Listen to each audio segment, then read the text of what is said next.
sea la luz y todo se ordena, sea la luz, amo hacer tu voluntad.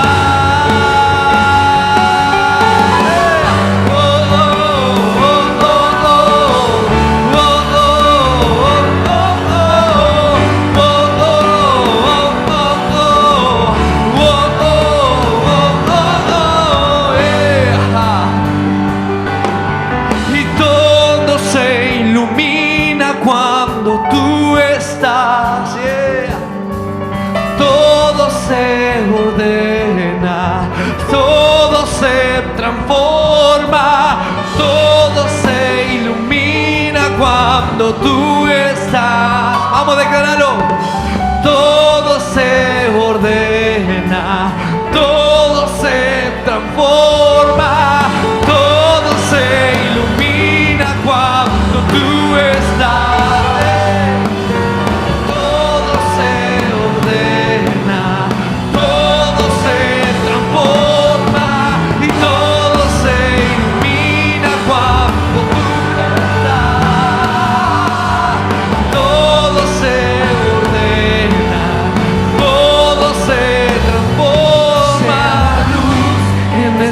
Vamos a declararlo. Sea la luz y todo se ordena. Sea la luz, amo hacer tu voluntad. Sea la luz en ese lugar. Sea la luz, bien alto, bien alto. Sea la luz, amo hacer tu voluntad. Con gozo, alegría del Señor. En este lugar. Sea la luz y todo se ordena, sea la luz, amo hacer tu voluntad. Sea la luz en este lugar, sea la luz y todo se ordena, sea la luz, amo hacer tu voluntad. Oh, oh, oh, oh, oh, oh, oh,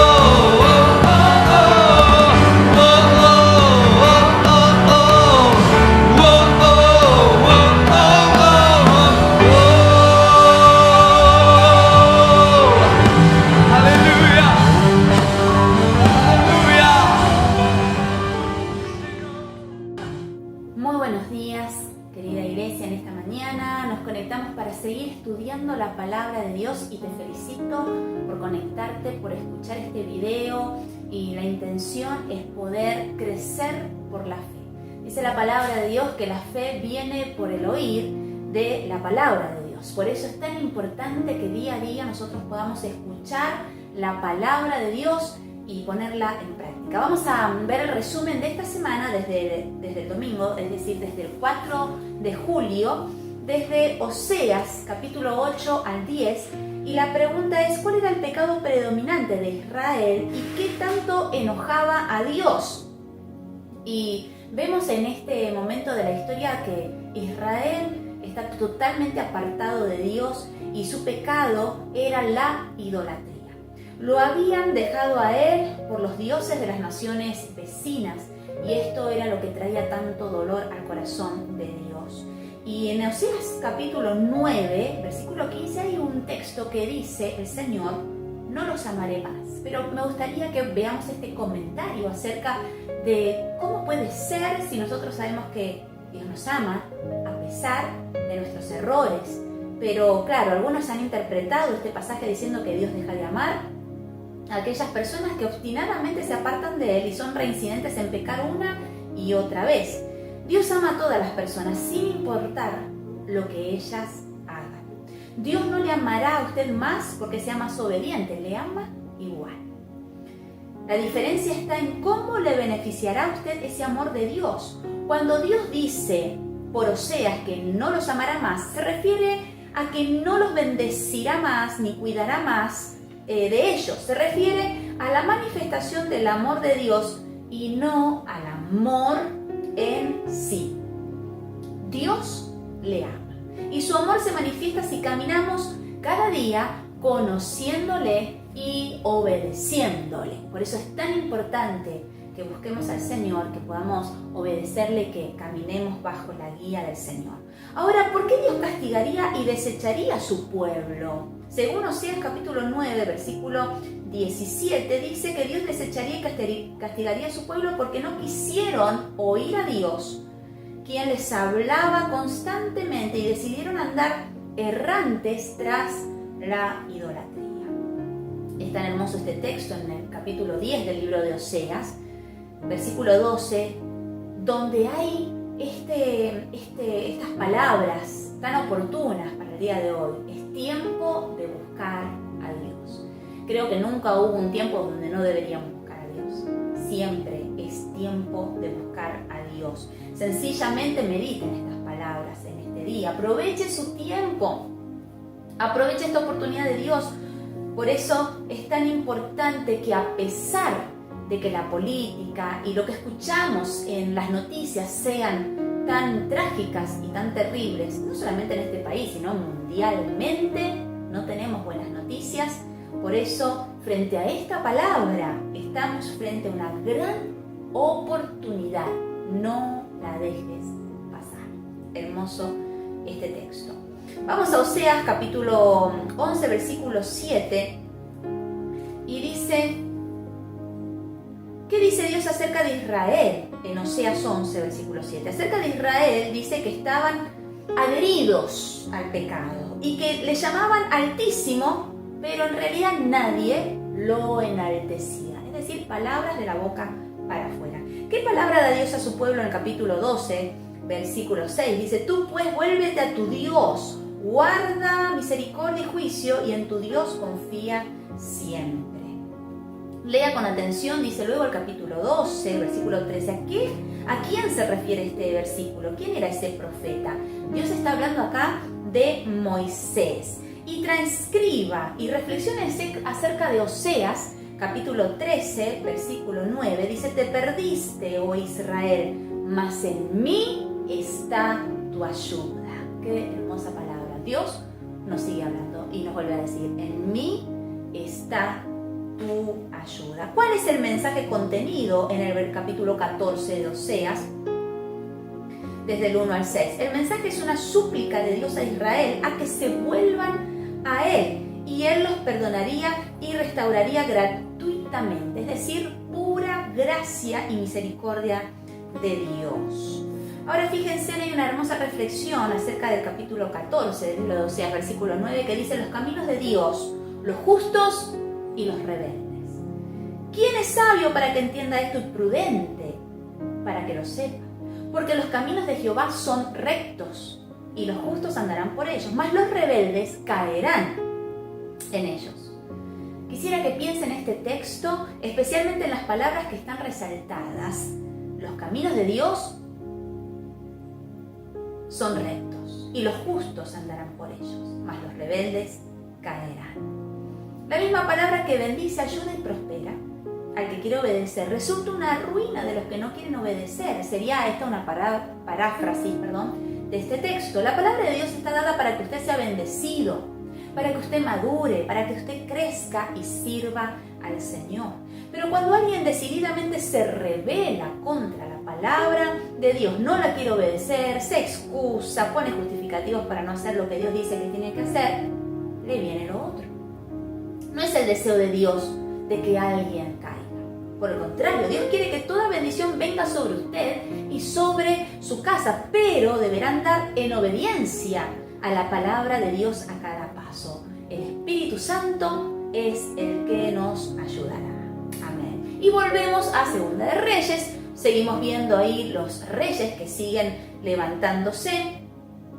Segunda de Reyes, capítulo 18, encontramos al rey Ezequías. Y dice, ¿cuál fue la clave del éxito en el reino de Ezequías, un rey de Judá, donde siempre encontramos algunos reyes que hicieron lo bueno, ¿no? A diferencia de Israel, donde la mayoría hizo lo malo. Pero Ezequías, dice, fue que puso su esperanza en Dios, su confianza en el Señor. Es hermosa esta historia, cómo el rey Ezequías logra buscar a Dios y volver a toda la nación a buscar a Dios. Claro, él tenía la autoridad para poder hacerlo. Qué importante es que como autoridades en el lugar que el Señor nos ha puesto, nosotros podamos influenciar para que todos los que dependen de nosotros o a quienes podemos llegar, podamos animarlos a poner en orden su vida y buscar a Dios. En 2 de Reyes capítulo 19, del 14 al 37, vemos el poder de una oración. En este momento Ezequías, el rey de Judá, se ve frente al ejército de Asiria. Siempre Asiria está atacando a Israel. No tenían fuerzas militares para hacer frente a aquel imperio. Los asirios le amenazaron y le enviaron cartas intimidatorias en las que se burlaban de Dios y de la fe de Ezequías en su Dios. Lo que el rey hace es llevar su problema delante de Dios en oración. Manda a consultar al profeta Isaías y levanta las cartas intimidatorias a Dios en oración. Las puso ahí delante del Señor. Dios está viendo aquella escena. Le da al rey palabras de esperanza y hace un milagro. Destruye al ejército invasor. Créame que me conmueve cuando vemos este cuadro. Un hombre tomando unos papeles intimidatorios, levantándolos ante su Dios, creyendo en su Dios. El corazón de Dios se conmueve y hace un milagro. El corazón de Dios se conmueve cada vez que alguien se anima a acercarse a Él con esta fe y Dios hace el milagro. Pruébelo, o quizás ya lo probó y ya conoció el poder de Dios, pero seguramente necesitamos seguir viendo el poder de Dios. No permitas que el diablo te intimide. Todo ponelo en la presencia de Dios. Ahora vamos al libro de Isaías, uno de los profetas mayores. Es un libro largo donde hay mucha profecía y Dios usa a Isaías en el reino. Acá podemos encontrar en el capítulo 1 de Isaías que él fue enviado al reino de Judá, aunque también profetizó para Israel y otras naciones. Pero es hermoso la cantidad de profecías que se cumplieron y todavía hay parte de las profecías que Isaías dio que no se cumplieron, que son las que estamos esperando en este tiempo. ¿A quién se refiere el profeta cuando menciona Sodoma y Gomorra? Dice la segunda pregunta de Isaías capítulo 1, versículo de 9 a 10. Las ciudades, dice Sodoma y Gomorra, habían sido destruidas por sus pecados y a Judá le sucedería lo mismo. Compara a Judá con Sodoma y Gomorra. Dios ya estaba anunciando que Judá y Jerusalén serían destruidas. Ahora bien, cuando Dios restaurara a Jerusalén, ¿cómo la llamarían? La llamarían ciudad de justicia, ciudad fiel. Por eso sabemos que esto es lo que va a pasar cuando el Señor venga.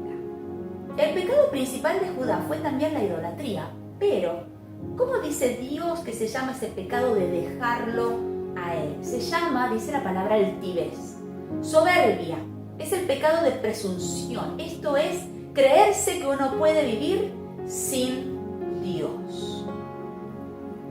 Vamos a Isaías 4. ¿Con qué limpiará Dios el pecado de Jerusalén? Dice la palabra que lo limpiaría con espíritu de juicio y espíritu de devastación. Y vemos una reflexión del capítulo 5 de Isaías, desde el versículo 1 al 7, que habla acerca de una viña. La parábola de la viña. Juzgad, dijo Dios, entre mí y mi viña. En este pasaje lo que vemos es el trato especial de Dios con su pueblo y la no correspondencia de su pueblo con su Dios. Dios hace una pregunta al lector y dice: ¿qué más se podía hacer a mi viña que yo no haya hecho en ella?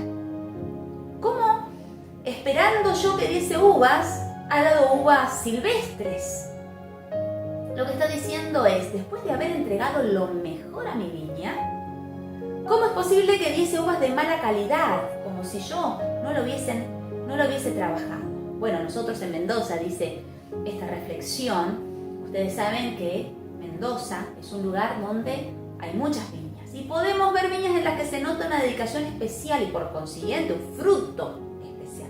Pero también vemos que hay viñas abandonadas de años que no son ni regadas, ni podadas, ni trabajadas, pero que igualmente dan un fruto el cual es para nada bueno y escaso. Estas son las uvas silvestres. La obra de Dios y su Santo Espíritu es tremenda en nuestra vida y Dios espera de cada uno de sus hijos fruto abundante. Hay quienes están toda la vida oyendo la palabra de Dios y no se nota el trabajo del Espíritu Santo en sus vidas. Deje que Dios trabaje en usted a través de la palabra, de cada mensaje, de cada reunión, de cada circunstancia, de cada cántico. ¿Qué más tiene que hacer Dios en su vida que no haya hecho? Seamos para Dios la viña, los hijos que Él espera. Dios merece lo mejor de nosotros. ¿Qué le parece a usted? Yo creo que sí. Dios se merece lo mejor. Deje al Espíritu Santo trabajar en su vida y no le cierre las puertas. Acá vemos en el capítulo 5 que aparecen 6 ayes. Los ayes son castigos que Dios iba a enviar sobre su pueblo, los cuales le producirían dolor y les harían exclamar ¡ay! ¿Podría mencionar sobre quiénes serían esos ayes? El primero, por ejemplo, de los ayes es los ricos que solo pensaban en poseer toda la tierra. Iba a venir dolor. Los ayes son dolor. En el capítulo 5, versículo 11:2, sobre los ebrios y los que solo pensaban en andar de fiesta en fiesta. En el versículo 18, sobre los que vivían en iniquidad y se burlaban de Dios y de su palabra. El dolor vendría, en el versículo 20 dice, sobre los que torcían la palabra de Dios y llamaban a lo malo bueno y a lo bueno malo, trayendo así confusión sobre los demás. En el versículo 21, sobre los que se creían sabios en su propia opinión. Y en el 22 y 23, sobre los borrachos y los que torcían las leyes por dinero. Vemos en el capítulo 6 el llamamiento de Isaías. Y claro, está este texto tan hermoso. Dijo Dios, ¿a quién enviaré? ¿Y quién irá por nosotros? Este es el llamamiento de Isaías. Dios estaba necesitando a alguien que asumiera la responsabilidad de llevar su palabra. Dios estaba esperando ahí a un hombre que diera una respuesta. Dios primero había limpiado a Isaías, dice la palabra, de todos sus pecados. Isaías le dice a Dios, heme aquí, envíame a mí. Dios está necesitando de hombres y mujeres que quieran llevar su palabra a un mundo que se hunde más y más en el pecado y camina a la destrucción. ¿Quién dirá al Señor, aquí estoy, úsame a mí? Dios quiera que estés dispuesto a dejarte usar por el Señor y que Dios te envíe. No te olvides que el encuentro con Isaías, primero Dios le quitó todo su pecado. Lo tocó con un carbón encendido, le mostró ángeles, vivió una adoración celestial. Ese encuentro le marcó la vida. Dios quiere hacer eso en tu vida. La pregunta 5 dice, ¿qué significa Fausto? Según Isaías 5, versículo 14. Fausto tiene diferentes significados, pero en el texto de Isaías significa suntuosidad, lujo, algo extraordinario. Eso es lo que Dios le quitaría. Vamos al 9 de julio, en Isaías capítulo 7, dice, ¿quiénes se unieron para destruir a Judá? Pero Dios no lo permitió. Fue el rey de Siria, Resín, y Peca, que era el rey de Israel. Dios dijo que destruiría a esas dos naciones. ¿Por medio de qué imperio destruiría esas dos naciones? Por el rey de Siria. La pregunta 3 dice, Isaías se refiere en el capítulo 9, del 1 al 7, a un libertador venidero, que un día guiaría al pueblo de Dios a la alegría, la paz, la rectitud y la justicia. Esa persona es el Mesías, Jesucristo, el Hijo de Dios. ¿Con qué diferentes nombres lo llama Isaías? Ustedes pueden anotar ahí. Lo llama admirable, consejero, Dios fuerte, Padre eterno, príncipe de paz. Y qué hermoso este capítulo 9, versículos 6-7, donde habla porque un niño nos es nacido. Este capítulo comienza diciendo esto, mas no habrá siempre oscuridad para la que está ahora en angustia. Y luego dice porque un niño nos es nacido. Está hablando de Jesucristo el Salvador. Jesucristo es el único que podía sacar de la angustia, el agobio, la opresión de las naciones y del pecado su pueblo de Israel. Él y nadie más que Él. El profeta recibe palabras de esperanza para dar al pueblo. Hoy Dios le da también a usted palabras de esperanza. No estará para siempre en angustia. No estará toda su vida en apreturas y aflicción. No será así, porque el Señor mismo se levantará por usted y le sacará de la angustia y de la opresión. El Señor se levantará como su príncipe y su rey y le libertará de todas sus aflicciones. Dios el Padre nos ha dado en su Hijo Jesucristo la esperanza de que seremos bendecidos y librados del enemigo. Ahora yo pregunto, ¿cuántos quieren ampararse bajo el dominio y el señorío del Rey Jesucristo? Porque es la única forma de poder ser librados de la angustia. Acepte el gobierno de Jesús sobre su vida. Y vamos a terminar con Isaías capítulo 10 al 12. Dice, ¿para quién es el ay en el capítulo 10? El ay, recuerden que es el dolor. 1 y versículo 2 dice, para los que dictan leyes injustas y para los que hacen uso de la justicia para perjudicar a los demás. Luego Dios dice que Asiria es su instrumento para castigar a Israel, pero que Asiria no lo entendería así. ¿Qué haría Dios a Siria? Dios dice que Asiria es su instrumento, pero la castigaría. ¿Por qué? Por su soberbia. Luego, bueno, hay una reflexión, pero vamos un poquito más. Capítulo 11 nos habla del reinado justo del Mesías, es decir, del Señor Jesús. A este reino se lo llama el reino milenial de Cristo y será al final de los tiempos, es decir, lo que estamos esperando y hacia dónde vamos. ¿De dónde descendería este Mesías? Dice la palabra que iba a descender de Isaí, es decir, del linaje del rey David. Isaí era el padre de David. Y dice, ¿qué espíritu estará sobre él? Dice la palabra que habría espíritu de sabiduría y de inteligencia, espíritu de consejo y de poder, espíritu de conocimiento y de temor de Jehová. ¿Y cómo sería su reino? Sería su reino justo. Y eso es lo maravilloso de poder creer en el Señor y en su reino. Él es nuestra justicia y bajo esa justicia estamos amparados. Por eso te animo a que sigas buscando al Señor y que sigas estudiando la palabra, porque Dios quiere darte la salida y Él quiere ayudarte en cada uno de tus problemas. Por eso, conoce la palabra, parate en la palabra y busca esa bendición bajo la fe en nuestro Señor Jesucristo y bajo la guía del Espíritu Santo. Oramos. Padre, te damos gracias por esta mañana donde hemos estudiado tu palabra. Yo te pido, Señor, que abras nuestros ojos espirituales para no ser simples oidores, sino hacedores de tu palabra. Líbranos de apartarnos, líbranos de la rebeldía, líbranos de perder tu bendición y ayúdanos, Señor, para que siempre tengamos un corazón dispuesto a obedecerte y a honrarte con nuestras vidas. En el nombre de Jesús, Señor, yo bendigo a la iglesia, a cada oyente y a los que practican tu palabra, que tu bendición se note sobre sus vidas para la gloria del Padre, del Hijo y del Espíritu Santo. Amén y amén. Que Dios te bendiga y seguimos estudiando la palabra.